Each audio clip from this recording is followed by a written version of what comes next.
إن الحمد لله نحمده ونستعينه ونستغفره ونؤمن به ونتوكل عليه ونعوذ بالله من شرور أنفسنا ومن سيئات أعمالنا من يهده الله فلا مضل له ومن يضلله فلا هادي له أشهد أن لا إله إلا الله وأشهد أن محمدا عبده ورسوله أما بعد فإن خير الحديث كتاب الله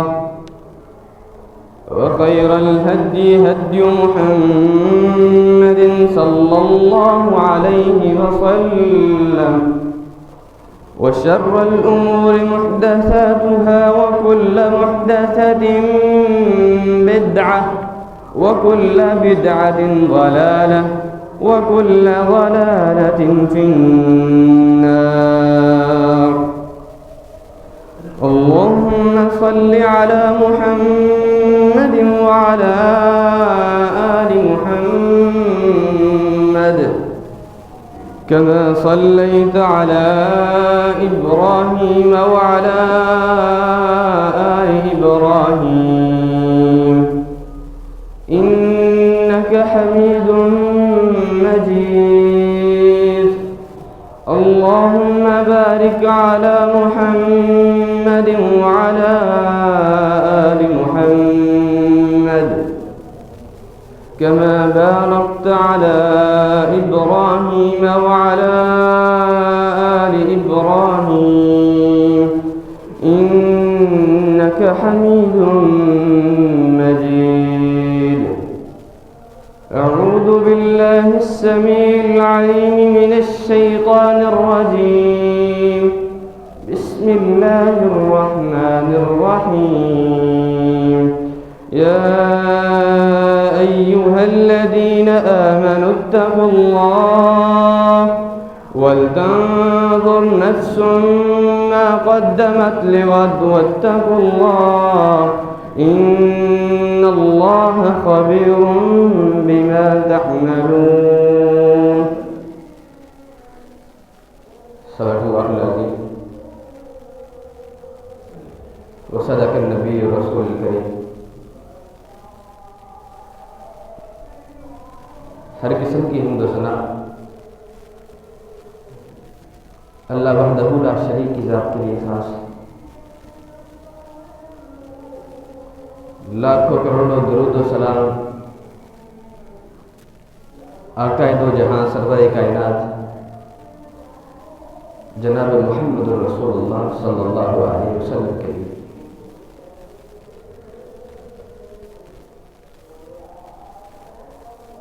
کہا جاتا ہے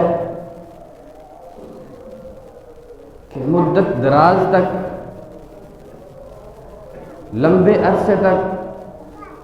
پنجرے میں بند پنچھی کو پرندے کو جب آزاد کیا جاتا ہے تو آزادی کے بعد اس پنچھی کو اس پرندے کو اپنے اس پنجرے کی عافیت پسندی اور مانوسیت واپس کھینچ لاتی ہے. اور یہی حال ہمارا ہے کہ ہندو تہذیب و ملک سے گوروں کے تسلط سے ہم نے خلاصی تو حاصل کر لی مگر اتنے مانوس صیاد سے ہو گئے اب رہائی ملی تو مر جائیں گے. ارباب فقہ و دانش آج ہمارا جو موضوع شکست خوردہ و درماندہ مگر کسی کونے خدرے میں زندہ ضمیر کی آواز بننے چلا ہے اس کا نام ہے اسلامی معاشرے پہ غیر اسلامی تہوار غیر اسلامی تہذیب کے اثرات. سامعین محترم، آج اہل اسلام ایک زبردست مقابلے سے دوچار ہے کہ ان پر ماڈرن انداز زندگی اور مغربی تہذیب نے اس قدر حملہ کر دیا ہے کہ یہ اپنے اطوار، اپنے زندگی کے سلیقے کو بھول چکے ہیں، اور مغربی تہذیب ایسی ہے جو روحانیت سے بالکل آری ہے، سراسر مادی اور بالکل گھٹیا درجے کی دنیاوی تہذیب ہے، اور یہ تہذیب سراسر دھوکہ اور نری تباہی ہے، اور اس کی تپش اس کے بنانے والوں نے خود بھی سینک لی، اور یہ تو رب تعالی نے ہمیں پہلے ہی کہہ دیا تھا کہ جو کفار ہیں، یہود و نصارہ ہیں، وہ خود تو ذلیل و خوار ہو چکے ہیں، اور جو ان کا اپنا انجام ہوگا ان کے ساتھ، جو ان کے ساتھ معاملہ کل قیامت کے دن ہوگا، وہ ان سے بھی بخوبی باخبر ہے، اور ان کا ارادہ یہ ہے جیسے کہ رب تعالی نے کلام مجید میں فرمایا وَدُّوا لَوْ تَكْفُرُونَ كَمَا كَفَرُوا فَتَكُونُونَ سَوَاءً،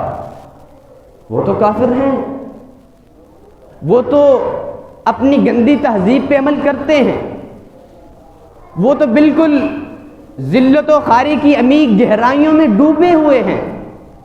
وہ تو بالکل برباد ہو چکے ہیں، ان کا ارادہ یہ ہے وَدُّوا لَوْ تَكْفُرُونَ کہ تم بھی کافر ہو جاؤ، تم بھی ان کے نقش قدم پہ چلو، تم بھی ان کی تہذیب کو، ان کے تہواروں کو اور ان کی اقدار کو، ان کے اطوار کو اپناؤ، کما کفروا، جس طرح انہوں نے اپنایا، جس طرح وہ کافر ہوئے، فتکونون سواء، اور تم میں اور ان میں کوئی فرق نہ رہے، دونوں برابر ہو جائیں۔ یہ کن کا نظریہ ہے؟ اہل مغرب کا، یہود و نصارہ کا نظریہ ہے، اور وہ چاہتے یہ ہیں، ان کی سازش یہ ہے کہ مسلمان اپنے اخلاقی اقدار کو، اپنے معاشرتی اطوار کو، اپنے عقائد و نظریات کو چھوڑ کر کے اہل مغرب کی نقالی اور تقلید کرے، اور دیکھا جائے تو ہوا یوں کہ ہم اپنا دین بھول چکے ہیں، ہم اپنے معاشرتی اطوار، اپنے اخلاقی اقدار، اپنے عقائد و نظریات اور وہ تہذیب جو اسلام کی تہذیب تھی، وہ نظریہ جو اہل اسلام اور اسلام کا تھا، وہ ہم بالکل بھول چکے ہیں، اور ہم نے ان پگ ڈنڈیوں پہ چلنا شروع کر دیا جو اہل مغرب نے ہمارے لیے بنائی تھی۔ ہمارا موضوع چونکہ غیر اسلامی تہذیب اور غیر اسلامی تہوار کا اسلامی معاشرے پہ اثر ہے۔ کسی قوم کے تہوار اس کے شعار ہوا کرتے ہیں، اسی لیے رب تعالی نے مسلمانوں کو دو تہوار عید الفطر اور عید الاضحیٰ عطا فرمایا، لیکن ان مغربی تہواروں کو شمار کیا جائے تو شاید ہی کوئی ہفتہ خالی ہو، کہیں بسنت ہے تو کہیں ویلنٹائن ڈے، کہیں بوڑھوں کا عالمی دن ہے، کہیں عورتوں کا عالمی دن ہے، کبھی ہیپی نیو ایئر ہے، کہیں برتھ ڈے ہے، کہیں اپریل فول ہے، اور اہل مغرب ان تہواروں کو اپنانے پہ، منانے پہ اس لیے مجبور ہوئے کہ ان کے ہاں اخلاقی اقدار کو مادیت پرستی نے بالکل زنگ آلود کر دیا، ختم کر کے رکھ دیا۔ بوڑھے والدین، بوڑھوں کا عالمی دن منایا جاتا ہے، اس میں کیا کیا جاتا ہے؟ اس کا معاشرے پہ کیا اثر پڑتا ہے؟ اسلام پہ کیا اثر پڑتا ہے؟ ذرا جائزہ کیجیے، خود دیکھیے۔ وہ والدین جن کے بارے میں رب تعالی نے کہا تھا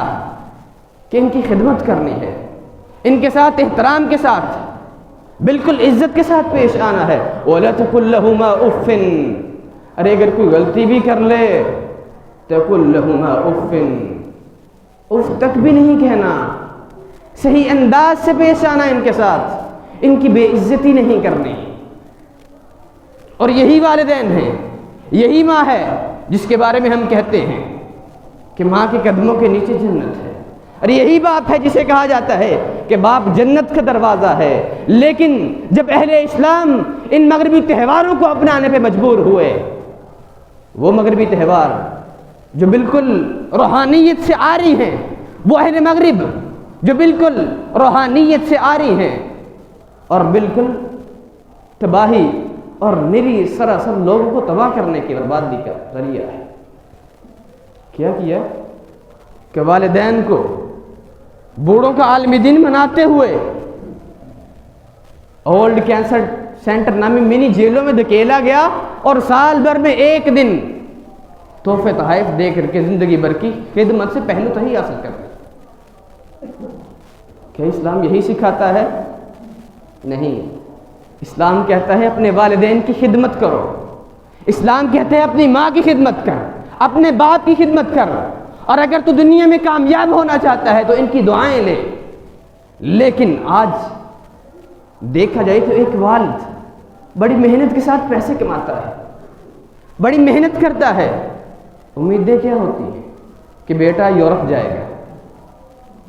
بیٹا UK کسی بڑے ملک میں جائے گا اور واپسی میں میرے لیے تحفے خرید کر کے لائے گا، واپس آئے گا تو پیسے کا لے کر کے آئے گا، مجھے ایک اچھا سا مکان بنا کر کے دے گا، ایک بلڈنگ کھڑی کر کے دے گا اور میرا بیٹا میری خدمت کرے گا۔ لیکن نتیجہ کیا نکلتا ہے؟ یہی بیٹا اپنے والدین کے ارمان کو، اپنے والدین کی امیدوں کو اپنے پاؤں کی ٹھوکر پہ رکھ کے ٹھوکر مارتا ہے۔ کرتا کیا ہے کہ وہ تہذیب جو گوروں کی ہوتی ہے، وہ اطوار، وہ اخلاقیات جو ہندو تہذیب کے ہوتے ہیں، وہ اہل مغرب کے پاس جاتا ہے، ان کی تہذیب کی نکالی کرتا ہے، ان کی تقلید کرتا ہے، اور یہاں آ کر کے جس طرح وہ اپنے والدین کے ساتھ برا رویہ اختیار کرتے ہیں، اپنے والدین کی خدمت نہیں کرتے، اولڈ کیئر سینٹر نامی منی جیلوں میں دھکیلتے ہیں اور سال میں ایک دن تحفے تحائف دے کے زندگی بھر کی خدمت سے پہلو تہی حاصل کرتے ہیں، یہ بھی یہی کرتا ہے